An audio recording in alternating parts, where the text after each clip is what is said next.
Om Swastiastu. Selamat pagi pemirsa, Dialog Interaktif kembali hadir di hadapan Anda edisi hari ini, Rabu 23 November 2011. Dan pagi ini kita akan berbincang-bincang dengan seorang narasumber yang tentunya sudah tidak asing lagi di hadapan Anda, karena sudah sangat sering kita ajak bicara di sini, dan apalagi belakangan juga cukup menjadi kontroversi, dan baru saja berhasil dan sukses mendirikan sebuah museum Bung Karno di Tampak Siring. Dr. Sri Igusti Ngurah Arya Wedakarna MWS ketiga. Om Swastiastu, selamat pagi Dr. Arya. Kabar baik tentunya hari ini. Baik, baik. Ya. Selamat, sukses telah berhasil mendirikan Museum Bung Karno di Tampak Siring. Terima kasih. Ya. Dan pemirsa, nanti kita akan berbincang-bincang banyak terkait dengan bagaimana sebetulnya Museum Bung Karno yang didirikan di Tampak Siring pada 10 November lalu, dan bagaimana pula jejak-jejak Bung Karno, dan kita akan berbincang terkait dengan hal itu. Dan silahkan bagi Anda yang ingin bergabung dan berdialog secara interaktif, kami buka kesempatan di nomor 0361416664 atau 0361747432. Kami kembali sesaat lagi.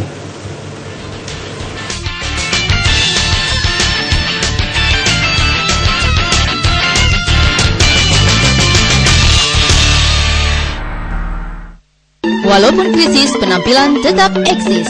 Mawar Bangli, pusat grosir penjualan busana pengantin Bali, perhiasan khas Bali, perlengkapan siwokrana dan pura. Hubungi 0366913353. Apapun sakit magicnya, Sudanalaya solusinya. Salah satu manfaat, membantu pembersihan cakra dengan kelebihan tanpa pasupati ulang, tanpa pantangan. Hubungi call center.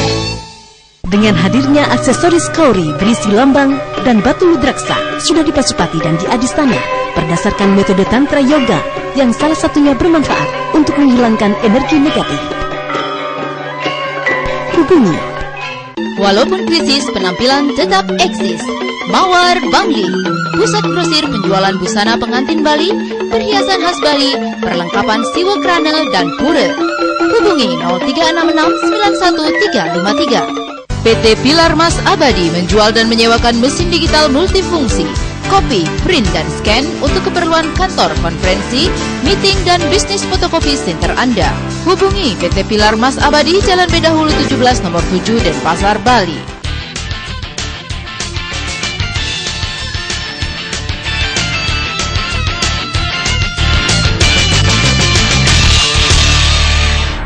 Baik, pemirsa, terima kasih Anda masih bersama kami dalam Dialog Interaktif, dan pagi ini kita membicarakan masalah keberhasilan seorang putra Bali membangun sebuah Museum Bung Karno di Tampak Siring. Dan nanti pada sesi ketiga nanti kami membuka kesempatan untuk Anda yang ingin bergabung dalam dialog secara interaktif di nomor 0361416663 atau 0361416664. Baik, sekarang langsung saja kita mulai, Dr. Arya. Pada tanggal 10 November lalu Anda sendiri telah membuat sejarah baru di Indonesia, yang notabene sebagai anak muda Indonesia yang berhasil membangun sebuah Museum Bung Karno di Tampak Siring. Apa sebetulnya yang melatar belakangi Anda begitu mengidolakan seorang Bung Karno? Ya, karena kalau saya melihat, karena saya berkomitmen bahwa diri saya itu adalah berusaha untuk menjadi konsisten dalam perjuangan. Ya, salah satu bentuk konsistensi itu tidak hanya sekedar berbicara, tidak hanya sekedar memberikan argumentasi terhadap masalah-masalah bangsa, tetapi kita juga bisa menjadi bagian dari solusi masalah bangsa. Saya pengagum Bung Karno, saya pencinta Bung Karno ya karena pertama ya ajaran agama kita sangat menganjurkan bahwa kita harus mengingat leluhur. Jadi leluhur itu bukan hanya leluhur yang ada di Kawitan, tidak di pura-pura saja, tetapi leluhur itu ya pahlawan, ya pejuang revolusi, nah seperti itu. Dan kemudian yang kedua yang melatar belakangi bahwa Bali ini tidak bisa dipisahkan dengan sosok Soekarno, begitu ya. Kita bicara ekonomi, seperti saat ini kita lihat ekonomi sulit. Pertanian juga tidak mengalami kemajuan, harga diri bangsa secara internasionalisme, politik, dan juga pertahanan, macam-macam itu kaitannya dengan kepemimpinan gitu. Jadi apapun masalah bangsa ini, masalah yang menguasai hajat hidup orang banyak, itu adalah semuanya bermuara pada kepemimpinan leadership. Untuk menyelesaikan masalah itu harus ada satu pedoman panutan. Nah, kalau kita sebagai orang Hindu ya panutan kita kan sastra Weda. Kalau untuk secara kebangsaan, mau nggak mau kita bicara Soekarno, Amerika bicara Washington, India bicara Mahatma Gandhi. Jadi di Indonesia ya bicaranya ya Soekarno. Nah, makanya saya selaku putra Bali sangat berbahagia bahwa sebagai seorang putra Bali dari 1/4 miliar orang Indonesia gitu ya. Ya akhirnya juga leluhur memberikan saya kesempatan untuk mendirikan sebuah museum Bung Karno yang pertama justru di Indonesia ya. Jadi ini kebanggaan buat Bali lah seperti itu. Artinya hal-hal yang memang berbau Bung Karno itu sangat banyak diperjuangkan di sini, termasuk sebelumnya juga diperjuangkan sebuah jalan juga di Tampak Siring lokasinya, itu yang berluas sekitar 8,5 km kalau tidak salah. Itu juga diperjuangkan dari awalnya bernama Jalan Raya Istana ya di Tampak Siring, itu berubah juga menjadi Jalan Dr. Insinyur Soekarno di situ. Kira-kira apa juga yang melatar belakang hal itu? Ya, jadi sebelum saya sebelum saya punya ide untuk mengusulkan pada pemerintah pusat gitu untuk merubah Jalan Istana Tampak Siring, Jalan Astina.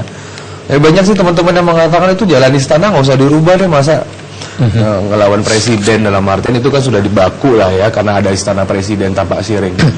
Cuman buat saya sih enggak ya, buat saya enggak lah. Saya memang ingin menunjukkan bahwa sebagai outsider, sebagai seorang pemerhati, saya juga dan teman-teman di Soekarno Center akhirnya juga mampu berjuang. Tentu ini dengan bantuan dari pemerintah pusat, pemerintah Bali dan pemerintah Gianyar. Nah, jadi kenapa saya sangat bercita-cita pada tahun 2008 waktu itu untuk membuat suatu jalan Bung Karno, karena di Indonesia ini satu-satunya provinsi yang tidak punya jalan Soekarno cuman Bali. Tetapi Bali di satu sisi mengaku cinta Bung Karno. Bali, pemimpin-pemimpin Bali dari gubernur, bupati, wali kota, pejabat, semua mengaku Soekarnois. Partai berkuasa di Bali pun partai yang katanya lahir dari ajaran Bung Karno. Tetapi setelah rezim Orde Baru runtuh, sudah berusia sekitar 12-13 tahun reformasi, ini kok tidak ada penunjukan, tidak ada satu. Kalau zaman Orde Baru tidak ada jalan Soekarno, ya buat saya wajar ya, karena kan bagaimana Soeharto nggak suka sama Soekarno. Tetapi setelah reformasi kita sudah punya pemimpin-pemimpin yang lahir dari rahim Soekarnois. Ini kok nggak dibuat-buat simbol ya? Aturan kan buat satu gedung ya, minimal patung deh gitu, atau jalan. Tapi mereka nggak mampu. Ya mungkin belum ditunjuk sama Tuhan. Jadi akhirnya ini bisa membuktikan bahwa rakyat Bali, siapapun anak muda, Anda untuk membuat sebuah program itu tidak harus ada sesuatu dulu, tetapi siapapun berhak untuk membela pahlawannya. Baik, pada saat purnama kelima ya, beberapa waktu lalu juga sempat digelar upacara Nilepati Bung Karno gitu ya. Dalam sejarah kalau kita mungkin sempat membacanya, upacara ini pernah diadakan oleh Prabu Hayam Wuruk untuk pahlawan Majapahit yang tewas membawa kebenaran di situ. Kira-kira apa makna dari upacara Nilepati Bung Karno itu sendiri? Saya justru mendapatkan informasi itu dari Sulinggih ya, dari Ida Pedanda Gede Wayahan Bun, dari Griya Sanur Pejeng. Beliau berbicara sama saya bahwa ada upacara yang dilakukan oleh Raja Majapahit Hayam Wuruk itu untuk para leluhurnya yang tewas dengan tidak wajar. Dan waktu itu pengerajak karyanya adalah Raja Bali, yaitu Ida Dalem Ketut Ngelusir ya, yang menjadi, walaupun diadakan di tanah Jawa. Nah, saya punya cita-cita di Soekarno Center ini. Kalau kita lihat kenapa Bung Karno di Nilepati, Bung Karno ini kan tewas ya. Buat saya nggak wafat, tewas, dibunuh pelan-pelan. Jadi kita lihat semenjak penahanan Bung Karno dari tahun 67 sampai 70, Bung Karno tidak mendapatkan perawatan selayaknya sebagai seorang mantan presiden atau proklamator, dijauhi dari rakyat, dijauhi dari keluarga. Jadi selama 3 tahun ini sampai Bung Karno pada tahun 70 wafat, buat saya itu merupakan tragedi, dan itu matinya nggak wajar. Bahkan menurut istri beliau yaitu Dewi Soekarno mengatakan di beberapa pengakuan bahwa Bung Karno itu dibunuh begitu ya.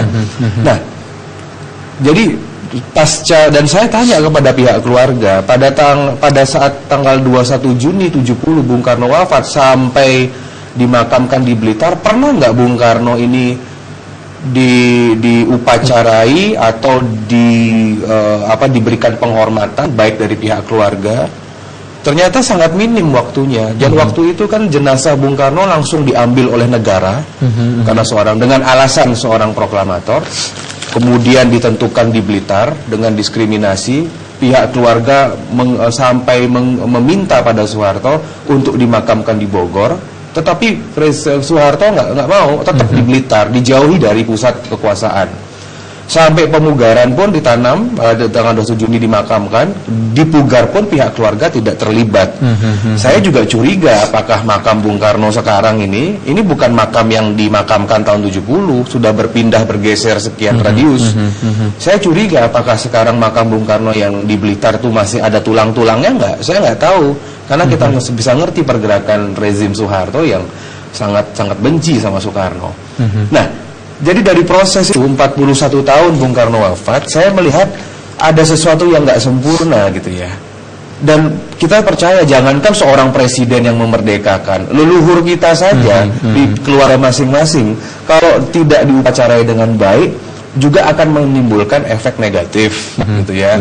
Nah, jadi tugas saya selaku generasi muda yang cinta Soekarno atas restu dari keluarga Presiden Soekarno ya, saya minta izin mau buat upacara Nilepati. Baik. Nah, kebetulan baik. Ya. Ini juga pasti akan berkaitan dengan rasa dan pasti akan memunculkan perdebatan di situ. Nah, apa betul perdebatan gimana maksudnya? Modelnya begini. Ini sekarang kan ada yang menyatakan bahwa Atma Bung Karno itu sudah sudah melinggih di istana Presiden Pasiring gitu.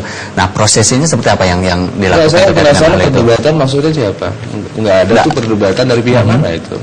Baik, karena ini juga menjadi masalah rasa di sini. Saya rasa nggak ada. Tidak ada. Baik. Nah ini Dr. sendiri termasuk tokoh Bali yang gencar berbicara nasionalisme, agama Hindu dan juga kebanggaan Majapahit di sini. Nah, apakah ketiga hal ini bisa dipersatukan untuk bagaimana kedepannya? Oh ya jelas dong. Kalau kita bicara Soekarno, kita pasti bicara budaya. Kita juga bicara mengenai Mojopahit, kita juga bicara mengenai Kediri. Jadi Soekarno itu tidak hanya sebagai sosok politik. Kenapa saya bangun Soekarno Center? Karena selama ini kan kalau tanya orang Bali, kenapa sih cinta sama Bung Karno? Jawabannya sederhana, karena Bung Karno ibunya orang Bali, udah gitu aja. Atau ketika kita tanya dengan mahasiswa, dengan anak-anak pelajar, siapa Soekarno?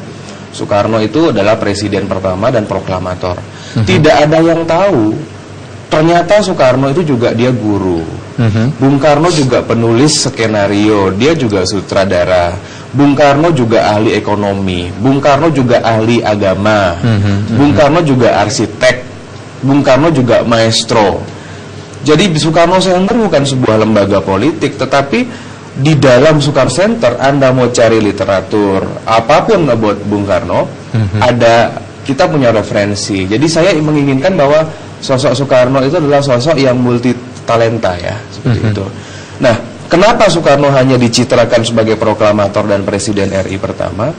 Ya karena ada kepentingan begitu ya. Jadi kecerdasan Bung Karno berusaha untuk ditutup. Nah, untuk itulah saya dirikan Soekarno Center agar ketika kita bicara tentang film ya, Bung Karno tuh pernah buat ada sekian belas skenario di ND-NTT. Kemudian ada yang mengatakan Bung Karno, kita bicara jurnalisme. Bung Karno wartawan loh. Pada saat menjadi mahasiswa di ITB dia wartawan gitu ya. Nah, jadi Bung Karno apakah seorang intelektual? Jelas.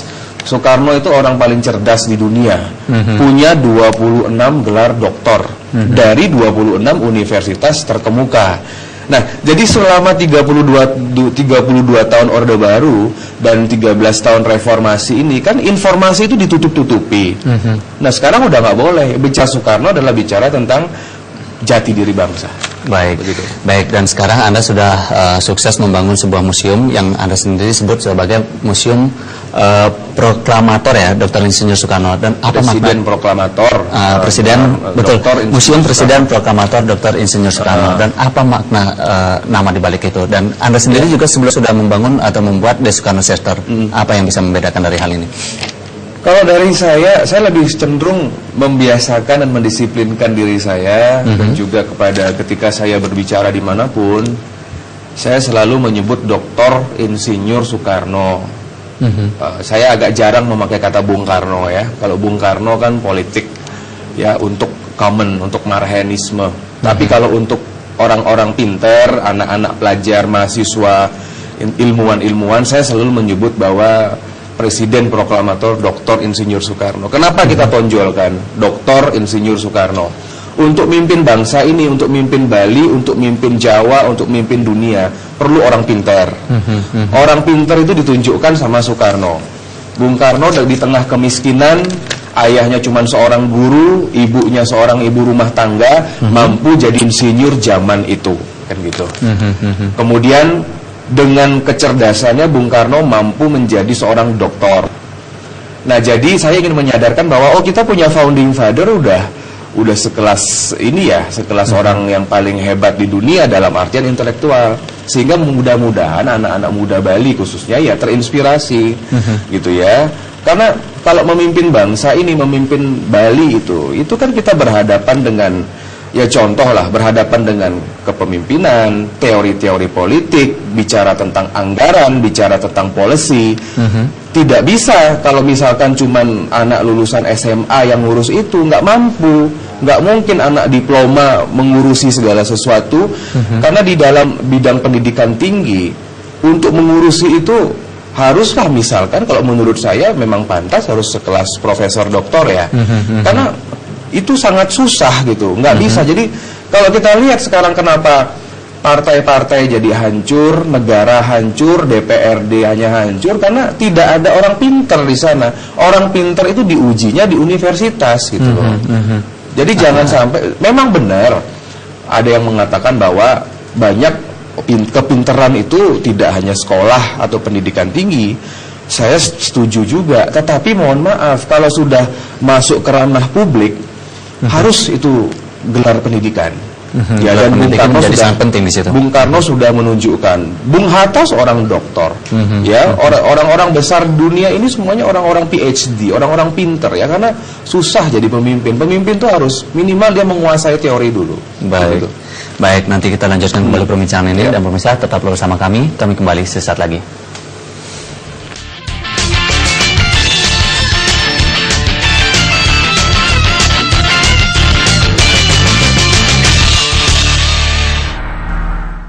Mercy Foto, foto printing, studio digital, kamera digital, handycam, custom frame, dan lain-lain. Beli kamera digital, dapatkan bonus cetak plus diskon cetak 15% semua ukuran selama 1 tahun. Segera kunjungi Mercy Foto Sanur, Denpasar, Dalung, dan Tabanan. Bombay Garden menerima pemasangan untuk apartemen, kantor, rumah, dan villa dengan menggunakan bahan import, garansi 2 tahun. Hubungi kami di Jalan Raya Puputan nomor 8 Kompleks Rukoniti Mandala Renon Denpasar, telepon 245 184. Memperingati Hari Kesehatan Nasional, dapatkan diskon menarik.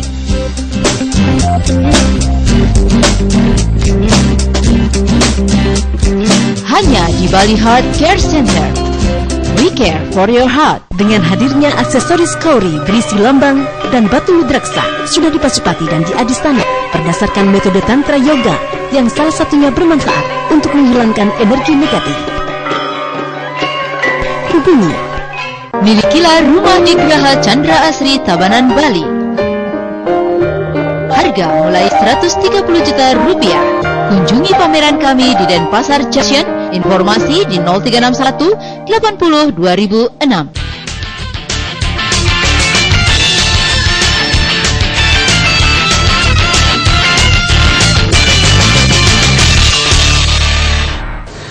Baik pemirsa, terima kasih Anda masih bersama kami dalam dialog interaktif dan masih bersama Dr. Sri Igusti Ngurah Arya Wedakana MWS ketiga, dan kita lanjutkan kembali perbincangan. Dan sesi ini kami juga membuka kesempatan untuk Anda yang ingin bergabung untuk berdialog secara interaktif di nomor 0361416663 atau 0361416664. Baik Dr. Arya, kita lanjutkan kembali perbincangan sembari kita juga menunggu penelpon. Nah di sini kan di Soekarno Center itu sendiri adalah lembaga internasional kan seperti itu, dan selalu berhubungan baik dengan negara-negara sahabat, dan fokus The Soekarno Center itu sendiri adalah internasionalisme Bung Karno. Dan bagaimana presentasi perjuangan The Soekarno Center itu sendiri dalam perjuangannya? Ya, saya sudah karena saya sudah menuntaskan misalkan pendirian museum udah 2011. Jalan Soekarno 2010 sudah, 2008 kita sudah membangun di Soekarno Center. Jadi tentu dalam perjuangan saya di Bali dan di bangsa ini ya ke depan tahun 2012 kita akan lebih fokus pada internasionalisme. Jadi kalau saya berjuang, saya tuh nggak ingin menggarami air laut gitu ya. Karena di Bali ini kan masalah-masalah lokal, masalah-masalah nasional ini sudah banyak yang ngurus gitu.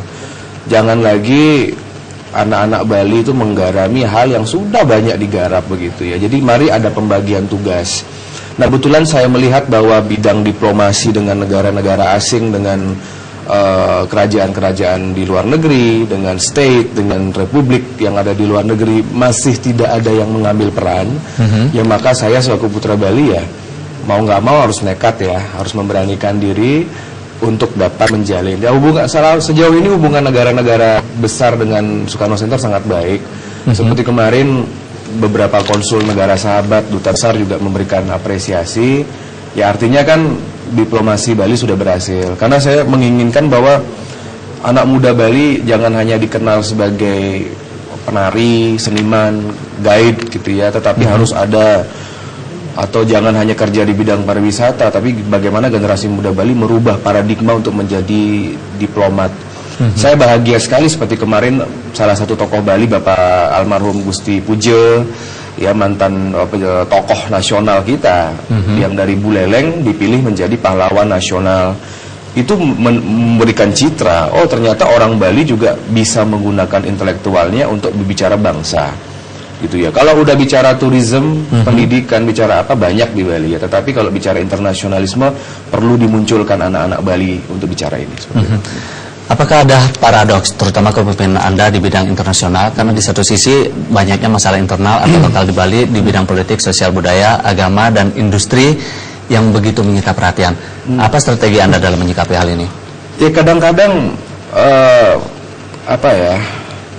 saya melihat satu bentuk paradoks ketika kita kembali ke tanah Bali. Saya sebagian besar waktu sekolah saya di Jakarta dan mendapat kesempatan langsung dapat sekolah di luar juga, di luar negeri. Tapi ketika kita kembali ke tanah Bali ini, jadi internasionalisme yang sudah kita dapat itu balik ke Bali sangat nggak kepake gitu ya. Dan ini banyak dialami oleh teman-teman saya yang memang orang-orang pinter dari lulusan UI, lulusan Amerika, Australia. Kita punya satu pendapat. Kalau sudah pulang ke Bali, ilmu kita tuh nggak kepake. Karena kenapa? Sampai di Bali itu dipaksa untuk bicara hal-hal yang sudah mengakar masalah yang itu-itu saja gitu loh. Jadi masalah di Bali saat ini, masalah politik, masalah agama, budaya, masalah tourism, masalah transportasi, masalah apapun, ekonomi, pendidikan, itu masalah yang sudah terjadi ketika kami remaja gitu loh. Jadi itu tuh nggak selesai masalahnya. Nah ketika kembali ke Bali, misalkan lah di Soekarno Center. Ya di Soekarno Center ini kan sudah levelnya sudah sama presiden negara lain, udah sama perdana menteri, kita udah nggak urusan sama lokal-lokal misalkan. Tetapi begitu kita ketemu, kok masalahnya kok itu saja.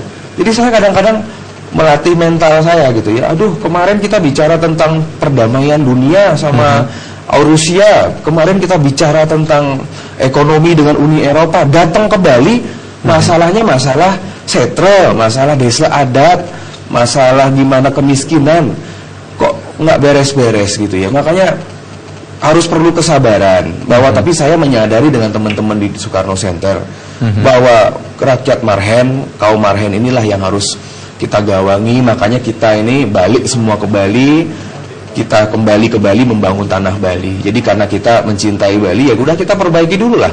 Ya mungkin saja memang 1-2 orang yang diberikan amanat selama ini tidak mampu ya. Mari anak-anak muda yang di luar Bali yang sudah pinter-pinter, kita kembali ke daerah kita perbaiki daerah seperti itu. Itu yang ingin saya teladani bahwa ya bahwa masalah rumah tangga sendiri di Pulau Bali ini selesaikan dulu seperti itu. Baik kembali kita ke Museum Presiden Proklamator Dr. Insinyur Soekarno. Nah, kalau kita bicara masalah relevansi, apa sebetulnya relevansi museum ini dengan nilai-nilai marhanisme atau Soekarnoisme di sini, dan bagaimana menyebarkan kepada bangsa Indonesia? Coba pertanyaan sederhana. Sebelum saya bangun museum, ya, ada pertanyaan.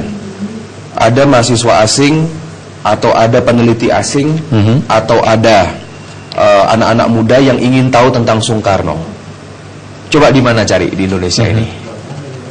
Suatu tempat yang ada literatur, yang ada buku, yang ada transkrip pidato, yang ada dokumen-dokumen yang lengkap, itu di mana tempatnya?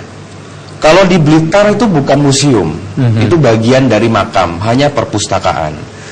Di Jakarta Yayasan Bung Karno ya cukup lengkap, tetapi belum punya museum, ya baru yayasan.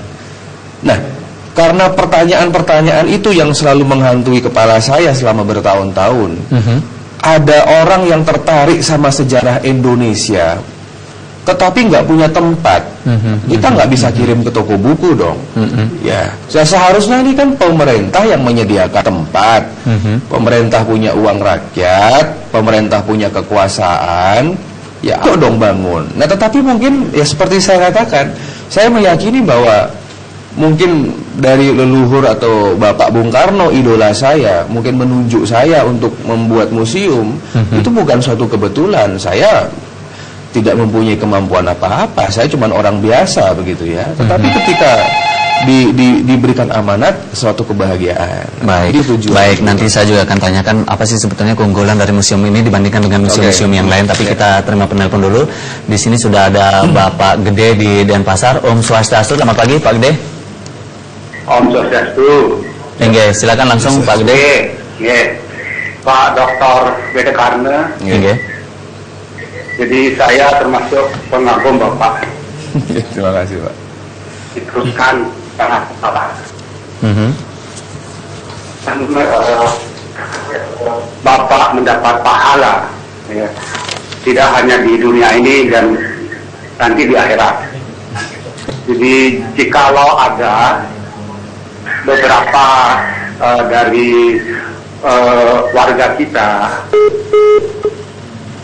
Baik, sayang sekali terputus Pak Gede di Denpasar ya. Mungkin bisa langsung ditanggapi, dan ini menjadi salah satu idola dari Dr. Arya kan.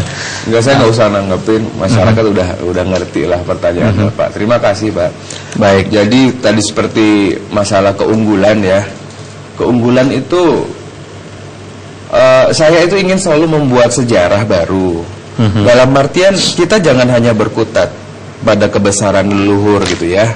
Oke lah dulu kita punya sejarah Bung Karno yang hebat begitu ya. Tetapi bukan berarti anak-anak muda sekarang itu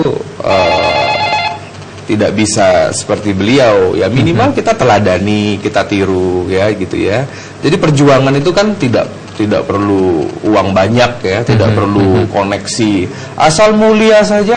Dan saya selama 3 tahun membangun museum itu jalannya tuh lurus gitu ya, bagus gitu ya. Ada banyak yang bantu gitu ya. Saya pakai modal loh. Ini modal saya temen, modal saya itu ya masyarakat gitu ya. Akhirnya terwujud seperti koleksi-koleksi. Itu datang seluruh Indonesia. Datang itu nggak minta uang, nggak minta apa, Pak. Saya serahkan nih ke museum. Ini ada benda-bendanya Bung Karno, ada macam-macam.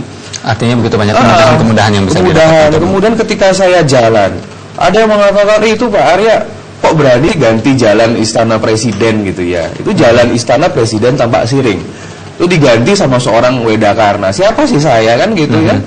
Tetapi ketika saya niat bahwa saya ingin ketika tamu-tamu negara datang ke Istana Tampak Siring, dia harus melihat bahwa oh this is Soekarno. Ini jalan Soekarno. Ya. Jadi itu cita-cita saya bahwa orang harus bangga dong sama pahlawan. Jangan sampai sekarang ke Tampak Siring cuman karena kita masuk istana kan susah ya. Nah, jadi minimal kebanggaan itu tersalurkan dengan ada jalan Soekarno dan museum. Baik. Ya. Baik, Dr. Arya, kita terima penelpon dulu. Di sini juga sudah ada Bapak Adimawan di Denpasar. Om Swastiastu, selamat pagi, Pak Adimawan. Selamat pagi. Saya tertarik mendengar apa paparan dari Pak Bede Karne ya. Iya. mengenai masalah Soekarno Center dan hal-hal yang kemarin hadir di media. Dan harus saya tanggapi sebagai generasi muda juga. Pertama, kita harus sadari bahwa Bali ini adalah tempat urban ya, berbagai kultur budaya juga hadir di sini. Ada teman Muslim, Kristen dan Buddha dan sebagainya. Harus disadari juga.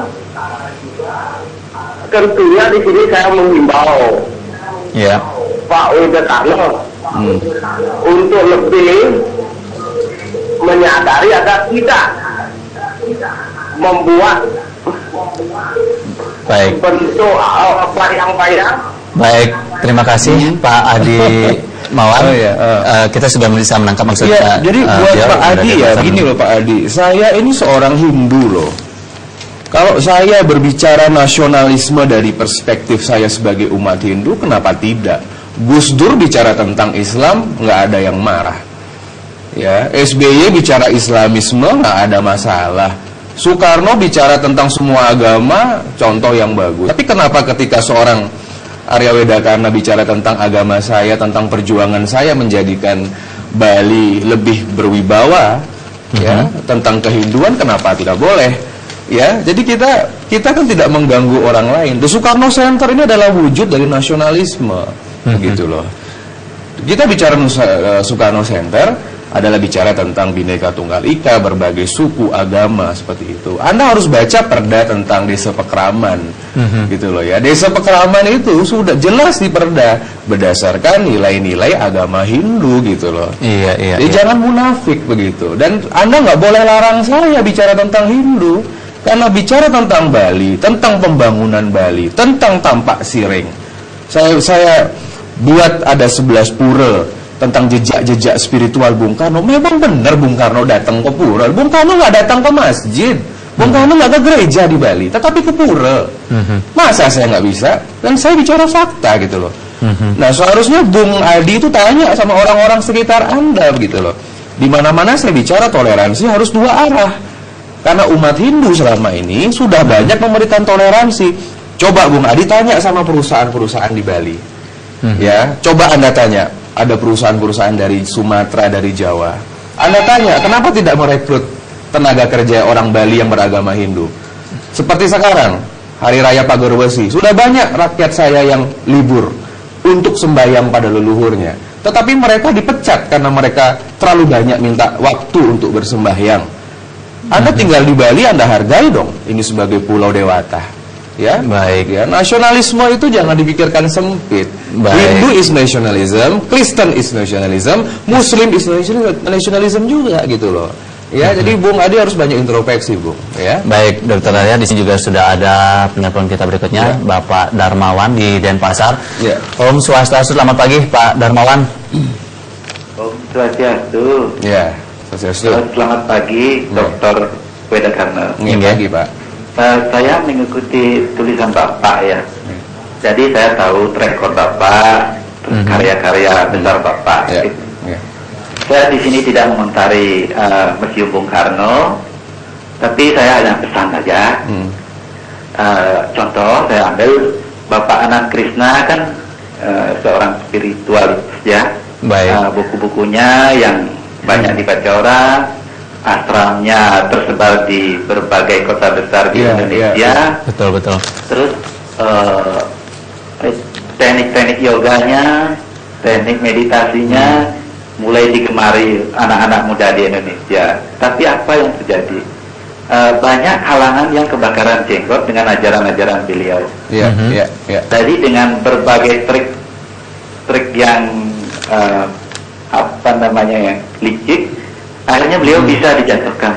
Baik. Harapan saya Pak Wedakarna, tolong hati-hati, waspada gitu. Saya selalu mengharapkan karya-karya Bapak, uluran tangan Bapak, sebab Hindu Nusantara butuh uluran tangan Bapak. Baik. Baik, terima kasih Bapak Darmawan di Denpasar. Nanti kita bisa tanggapi apa yang disampaikan Pak Darmawan. Kita break dulu sementara. Dan pemirsa tetaplah bersama kami. Kami kembali sesaat lagi.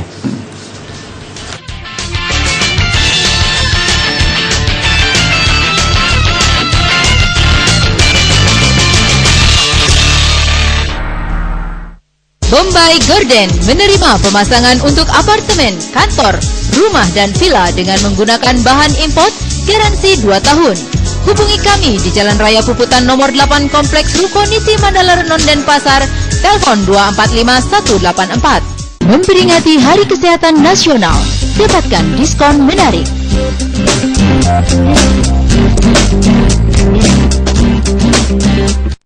Hanya di Bali Heart Care Center.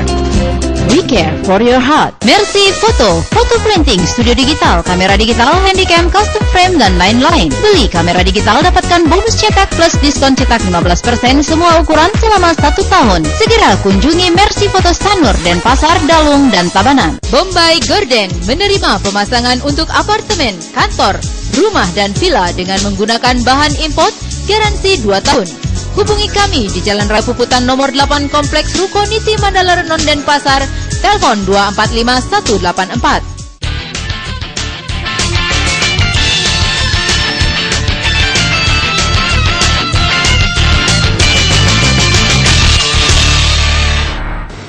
Baik, terima kasih pemirsa. Kita lanjutkan kembali perbincangan kita dalam dialog interaktif pagi ini. Masih bersama Dr. Sri Igusti Ngurah Arya Wedakana, MWS ketiga.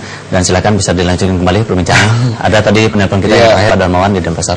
Jadi saya juga berbahagia bahwa Bapak Anand Krishna sudah diputus bebas ya, sudah divonis bebas, tidak terbukti. Ya jadi ada dua pendapat tadi ya. Ada Pak Adi yang barusan dan ada Pak Gunawan, Pak Darmawan. Ini pendapat dari rakyat Bali yang berbeda. Di satu sisi Pak Adi minta kepada saya, Pak lebih plural dulu dong, Pak lebih mungkin kelihatan nasionalisme, jangan terlalu Hindu lah Pak Arya, kan begitu. Di satu sisi Pak Darmawan, Hindu Nusantara perlu Pak Arya loh. Jadi pemirsa Bali TV udah bisa melihat kondisi kita udah. Ini sudah merupakan tesis yang sudah sangat baik. Jadi di tanah Bali ini ada dua kepentingan. Ada kepentingan yang ingin menghancurkan Bali, yang ingin menghapus nilai-nilai kehinduan kita. Ada yang mau revisi 15 meter ketinggian bangunan. Ada yang mau porak-porandakan Bali. Tentang Bisamapura kemarin juga mau dicabut dari rancangan dari implementasi Perda RT RW. Jadi rakyat Bali harus menyadari bahwa di Bali ini ada dua kelompok gitu ya. Kelompok yang pro sekali dengan pembangunan Bali yang berdasarkan dengan sistem agama Hindu sebagaimana yang telah dibangun oleh leluhur kita, ya Empu Kuturan dan yang Nirarte semua. Ada yang tidak menginginkan harus Bali tampil sok nasionalis begitu. Nah, ini yang ingin saya sadarkan. Anda mau pilih pendapat Pak Adi atau pilih pendapat Pak Darmawan? Kalau saya secara tegas, saya lahir di Republik Indonesia. Saya sebagai seorang putra Hindu, ya kenapa tidak berbicara? Kalau seorang putra Hindu bisa bangun Museum Soekarno, ya kalau saya fanatik mungkin saya bangun Museum Weda ya. Tapi saya bangun Soekarno. Siapa Soekarno? Soekarno orang Islam, ya, bukan orang Hindu. Ketika saya buatkan upacara Nilopati, ada yang mengatakan bahwa loh itu Soekarno kan Muslim, kenapa kok didoakan? Loh, saya mendoakan Soekarno secara agama saya, secara adat Majapahit. Masa Presiden Soekarno cuma punya satu agama? Nggak boleh dong. Besok orang Kristen mau adakan kebaktian mendoakan Soekarno setiap tahun, ya silahkan. Orang Buddha juga silahkan. Tapi saya sebagai orang Bali, ya saya ingin mempersembahkan sesuatu gitu loh kepada pahlawan saya yang belum tentu banyak orang yang bisa sepaham dengan ini. Tapi buat saya nggak masalah. Itulah saya minta pada generasi muda. Generasi muda itu harus independen, harus berani, jangan tergantung sama siapa-siapa. Terhadap kaitan Pak Darmawan, ya itulah Pak yang menjadikan bahwa kenapa banyak pejabat-pejabat di Bali, kenapa banyak tokoh-tokoh agama Hindu di Bali, mereka itu saya nilai safety player. Mereka tuh cari aman. Mereka tidak berani kritis Mereka tidak berani bicara secara terbuka. Mereka tidak berani menulis. Karena kenapa? Karena mereka memikirkan jabatan mereka. Gitu loh. Dan sekarang kita lihat track record dari para tokoh kita di Bali, kalau kita lihat masing-masing itu sudah punya nilai negatif, pasti ada, udah rahasia publik begitu. Tetapi ya karena pikiran itu dan nastungkara lah. Ya saya dengan doa semua rakyat Bali, dengan semua umat Siwa Buddha, umat Hindu, saya sebagai orang yang berusaha untuk menjadi teladan begitu ya, saya selalu bergantung ya, kalau saya udah niatnya lurus ya kenapa enggak. Ya jangan anak-anak muda nggak boleh nyerah. Kalau generasi muda Bali kerja dengan ikhlas, dengan itikat mulia, leluhur pasti jaga. Masa saya buatin museum Bung Karno nggak jaga saya? Kan begitu. Masa orang Bali buatkan upacara pengabenan, buatkan upacara mukur untuk leluhurnya, leluhur yang di kawitan nggak jaga warihnya, kan nggak mungkin. Jadi kita ambil filosofi itu, ya. Ya dan yang penting berani saja, berani. Ya jangan takut, begitu aja. Dan ini juga berkaitan dengan, artinya ada dua kepentingan untuk Bali sendiri. Nah kira-kira kedepannya seperti apa nih citra Bali ke depan sebagai basis Sukarnois, terkait dengan nilai-nilai apa saja sebetulnya yang ditanamkan di Sukarno Center yang Anda bangun, dan juga museum yang baru saja diresmikan di sini. Sukarnoisme dan Hinduisme bisa searah. Karena Bung Karno sangat mencintai ajaran agama Hindu. Bung Karno itu mencari ilmu, mencari taksu, itu gepure loh. Bung Karno menyadari gitu, walaupun Bung Karno seorang Islam, tapi dia mempunyai satu kewajiban. Kenapa dibangun istana itu di Tampak Siring? Dari 5 istana presiden di Indonesia, cuman 1 yang asli karya orang Indonesia, yang Sukarno. Kenapa dibangunnya di bumi Hindu di Bali? Kenapa di sebelah pura? Kenapa nggak dibangun di Aceh? Kenapa nggak dibangun sono di mana, di daerah lain? Karena Bung Karno mengakui begitu loh, ada kekuatan, dan saya bangga ketika saya resmikan ada 11 pura di Tampak Siring Gianyar yang menjadi jejak spiritual. Ya, ketika saya tanya sama pengempon, ini ternyata banyak pura-pura yang tidak diketahui oleh publik begitu loh. Dan sekarang orang Indonesia disadarkan Pancasila adalah Sanskerta, Bhinneka Tunggal Ika diambil dari kitab suci Hindu. Ya, slogan-slogan TNI negara diambil dari Sanskrit, Sanskerta diambilnya dari ajaran kitab suci Weda. Gitu loh. Saya tidak ingin menghindukan semua ajaran Sukarno, tetapi orang harus sadar, oh ini diambilnya dari ajaran-ajaran Hindu loh, begitu. Jadi kita harus bangga, ya sudahilah diskriminasi. Orang Bali sudah banyak ditekan, orang Bali sudah banyak dikalahkan, sudah banyak dianiaya begitu ya, dengan sistem ekonomi macam-macam lah. Ya jangan lagi, saya minta kepada rakyat Hindu Bali yang harus bersatu. Karena kemarin Obama datang ke Bali, ASEAN datang ke Bali. Karena kenapa? Karena vibrasi yang kita munculkan dari pura-pura. Dia nggak mau datang ke daerah lain, tapi kenapa di Bali yang dipilih? Orang luar kan nggak bodoh. Ketika di Jakarta, delegasi sudah disambut demo oleh satu organisasi Islam, udah nggak nyaman. Tetapi di Bali kemarin saya dengar ada organisasi-organisasi laskar begitu mengamankan saya akan mereka akan menjaga Bali dari Hizbut Tahrir. Itu dimuat di media, bagus. Orang Bali harus begitu. Lawan mereka. Dulu kita dibom di Bali 2002-2005. Alasan ngebom karena Bali adalah banyak Hindu, karena Bali dibilang kafir. Mereka tidak mau belanja di warung orang-orang kita karena kita dianggap haram. Ya nggak boleh dong. Itu nggak nasionalisme. Betul. Ya begitu. Betul. Nah tadi kalau tidak salah sekilas juga sempat saya dengar di sini disebutkan atau ditetapkan 11 pura di Bali itu sebagai warisan jejak-jejak Bung Karno di situ. Dan ini juga menjadi program The President Sukarno Heritage List 2011. Bisa diceritakan terkait dengan hal itu? Ya, jadi kita di Sukarno Center itu kan banyak divisi ya.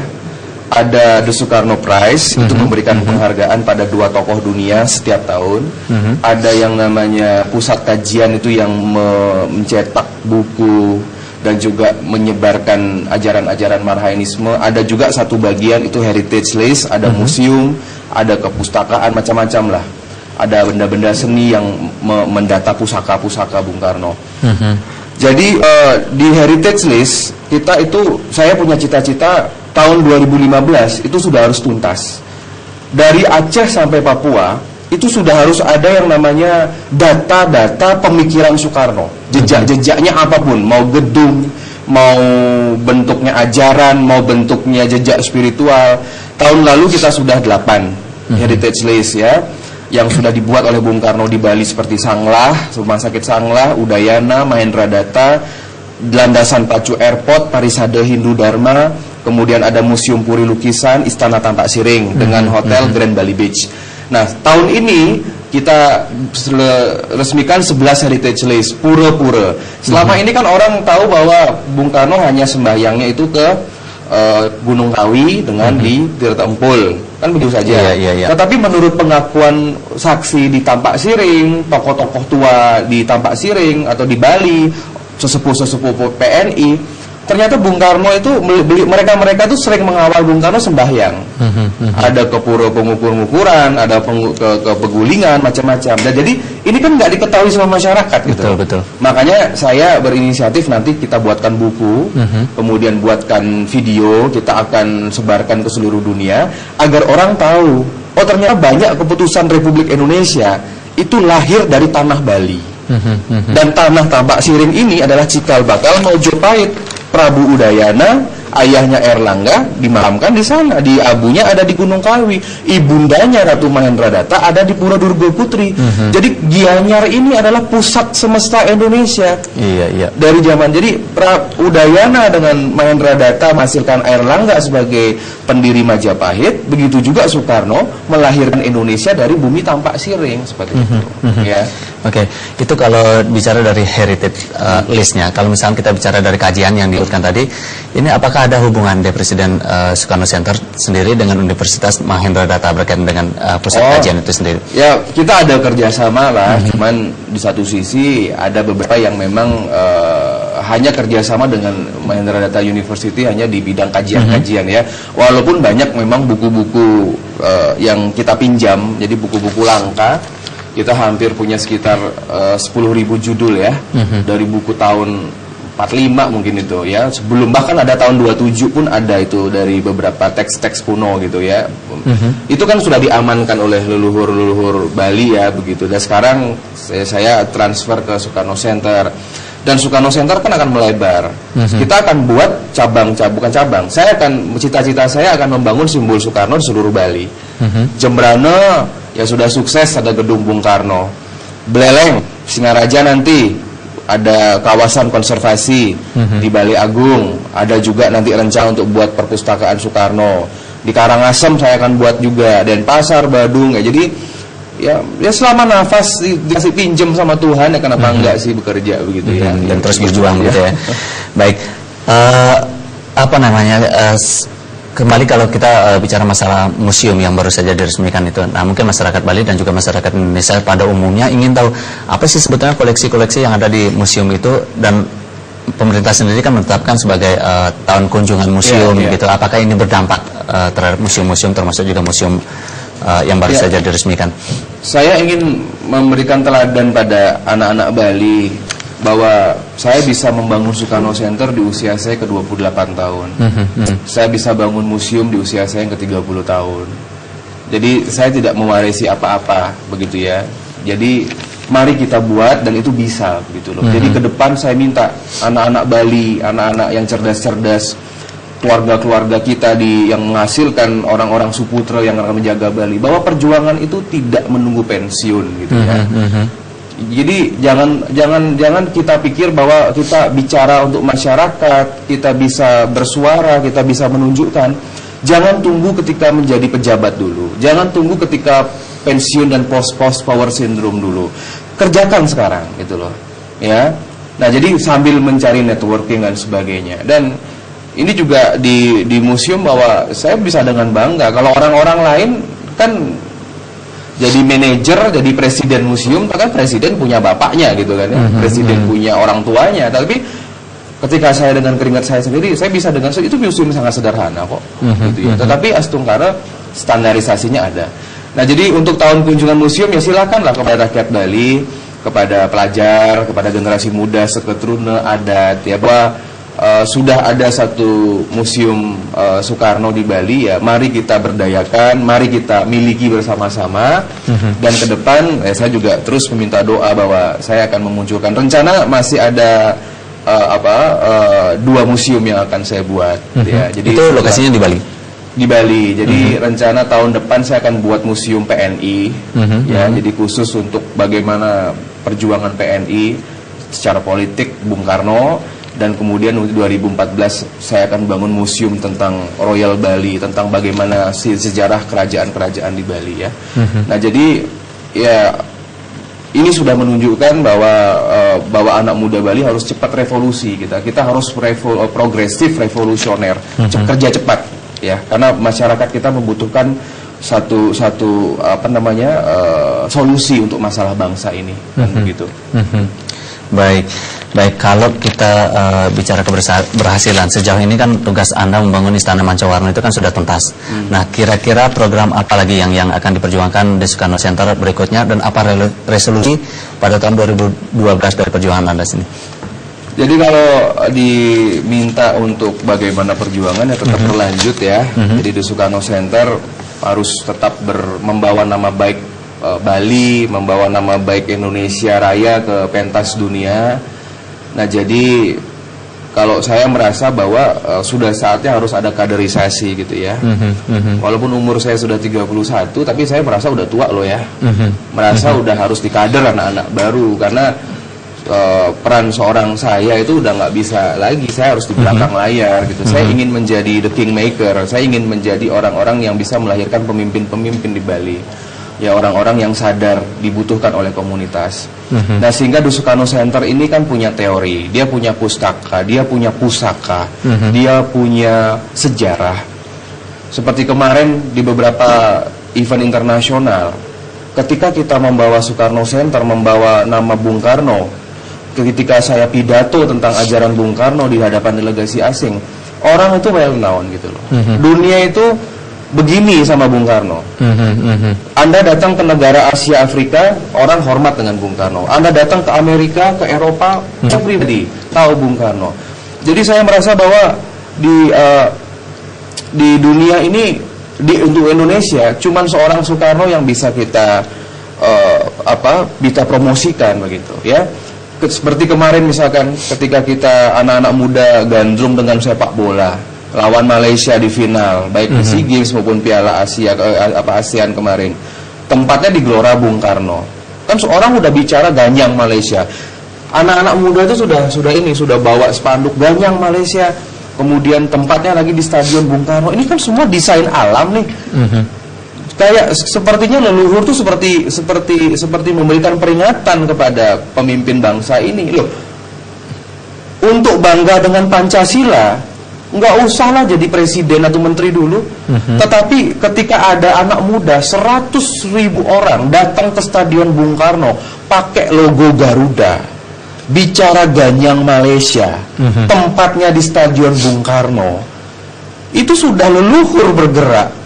Nggak usah seorang presiden atau menteri pendidikan turun tangan. Jadi everybody talking Soekarno sekarang, gitu loh. Saya akan yakin akan bangkit ya tentang ajaran Bung Karno. Apalagi sekarang banyak orang mengatakan, apa benar nggak sih ada kepemimpinan? Nah, makanya di tahun 2012 saya punya resolusi 2012 harus bergerak di bidang internasionalisme. Jangan lagi menggarami air laut. Masalah-masalah di Bali selesaikanlah sama saudara-saudara kita yang lain. Masalah agama, adat, ekonomi, silakanlah, ya. Jadi kita bagi-bagi tugas. Dan kedua, saya berkomitmen di bidang kehinduan, nasionalisme ini, bahwa ekonomi harus muncul. Ya, ide saya sudah siapkan grand design dan blueprint tentang ekonomi, terutama pribumi Bali, Bumi Putra. Bagaimana pemberdayaan ekonomi Hindu. Karena bicara Hindu adalah bicara Indonesia. Bicara Hindu, bicara tentang nasionalisme. Kalau orang Bali sudah bisa makan, orang Bali dapat pekerjaan, orang Bali sudah merasa dihargai, toleransi dua arah, kita nggak usah seperti Papua. Papua perang saudara dulu baru dapat otonomi. Aceh perang dulu baru dapat otonomi. Maluku perang agama dulu baru dapat perhatian. Sekarang saya ingatkan sama pemerintah, apa Bali ini mau perang Harus dulu? begitu dulu. Gitu loh. Apakah anak-anak saya yang pengangguran, rakyat Bali yang pengangguran harus berhadapan sama outsider yang nggak peduli sama tanah Bali, yang sok nasionalis, yang sok toleransi? Mau perang dulu apa enggak? Gitu loh. Selesaikan sekarang, karena saya tidak ingin ada civil war. Bali ini udah terkenal perang saudara. 1908 udah gagah berani hadepin Belanda. Tahun 65 perang saudara PNI sama dengan PKI. Saudara itu. Ya, ditambah juga dengan gerakan-gerakan dari Soeharto. Tahun 72 golkarisasi, perang lagi karena politik. Tahun 98 Ibu Mega nggak jadi presiden, perang. Ini ada kerusuhan di Bali. Nah, orang Bali dekat dengan kultur perang. Gitu loh. Saya tidak mau terjadi, karena ini sudah seperti yang disampaikan salah satu anggota DPR, benar, ini akan jadi bom waktu.